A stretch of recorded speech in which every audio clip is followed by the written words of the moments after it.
I love a great character design. Characters like Darth Vader, Samus, or even Kamina. But you know what I really hate?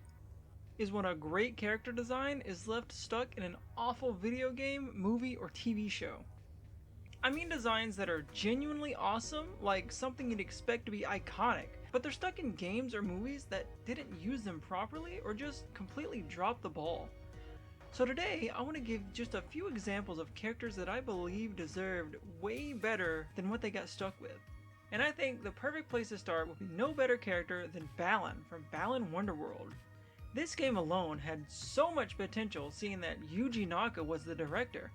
Being one of the former heads of Sonic Team, you'd think Balan Wonderworld would have been a massive hit and would have gone on to be the next big thing, and yet not a single person talks about it anymore. Which is honestly a shame, because just look at Balan. This is easily one of the coolest video game characters we've gotten in the last few years. It definitely has some Sonic and Knights inspiration, and just looks awesome.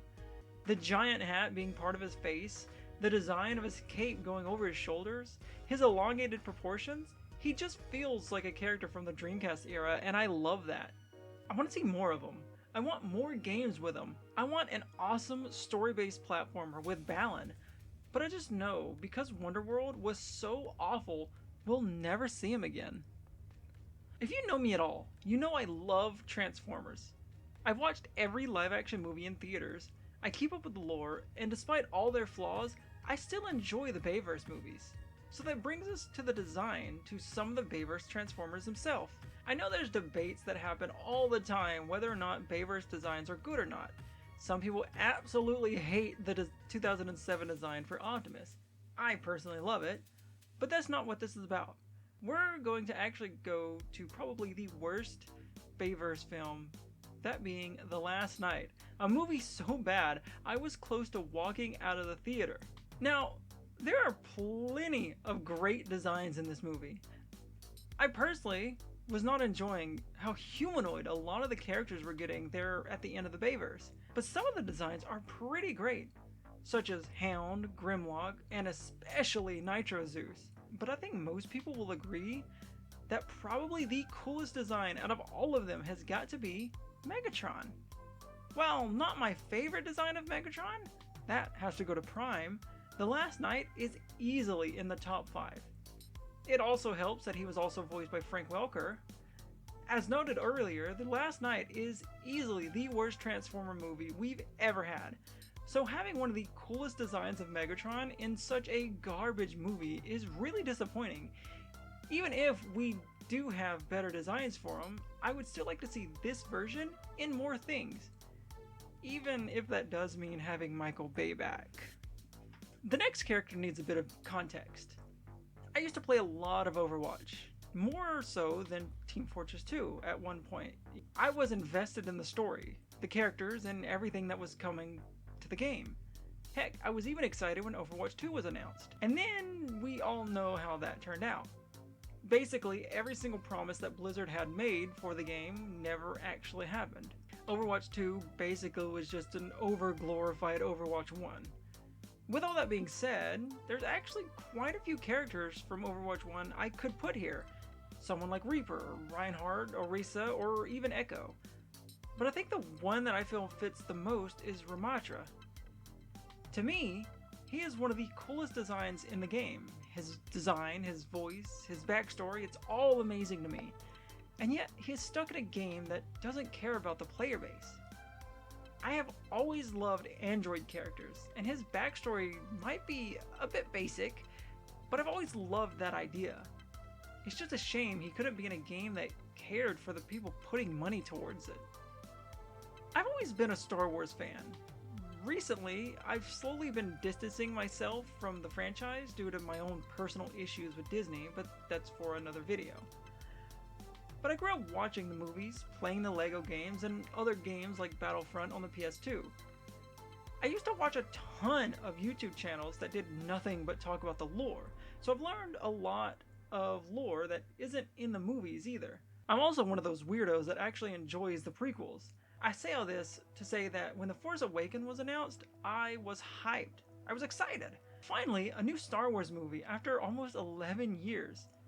and many of the original cast was returning, this seemed awesome. And you know what? It was. The first movie was great, and it seemed like J.J. Abrams had a great story planned out. But then we got to The Last Jedi, and J.J. isn't the director. Instead, we got Rian Johnson, who seemed to want to do away with whatever Abrams had in mind. That includes getting rid of established characters. So who am I talking about? Well, Captain Phasma, of course. For so long, stormtroopers were nothing more than just cannon fodder. That's really all we saw them as. Sure, we saw different versions of them, like the Scout Trooper, but we never saw a leader type figure. And that's where Phasma came in. She was the commander of the stormtroopers. She had a noticeable different design, being silver instead of white, and had a shoulder cape. She was also noticeably different than normal troopers because she had an actual character. She wasn't just a soldier following orders, she had more personality to her. She was easily one of the coolest, and honestly probably the only coolest character from the sequel trilogy, and yet they killed her off. It just sucks that those movies are as horrible as they are because not really anyone talks about Captain Phasma anymore. Okay, before I get into this next one, I just want to be honest and say I've never actually played the game, but it is genuinely considered the worst of the franchise. Konami tried something different and it just didn't work. The game I'm referring to is Bomberman Act Zero. This game was released at a time when games were trying to be edgy and dark. For context, this game released exactly a year after the Shadow the Hedgehog game, so that should give you a good reference point on what games were trying to be. This game tried to make the bright and cheery Bomberman game dark and broody, and it just didn't work. Other games like Mega Man might work, but a cute character like Bomberman just doesn't. However, I will say I've always liked the design of Bomberman in this game, especially that helmet.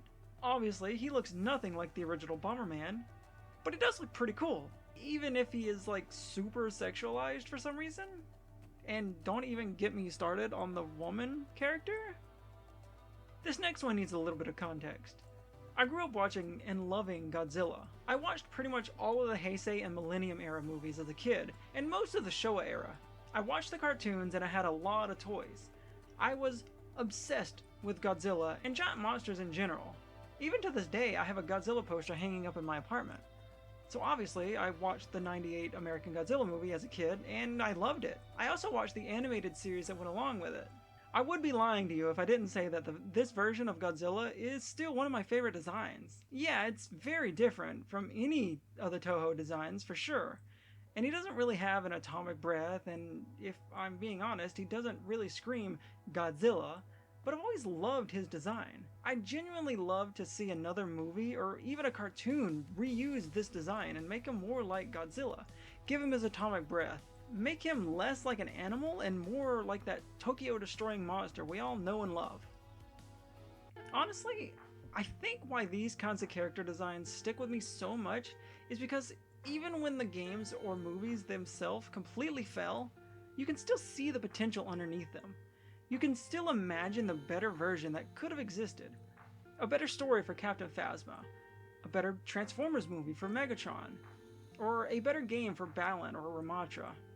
These characters all had the ingredients to become genuinely iconic, and in some cases they honestly should have been.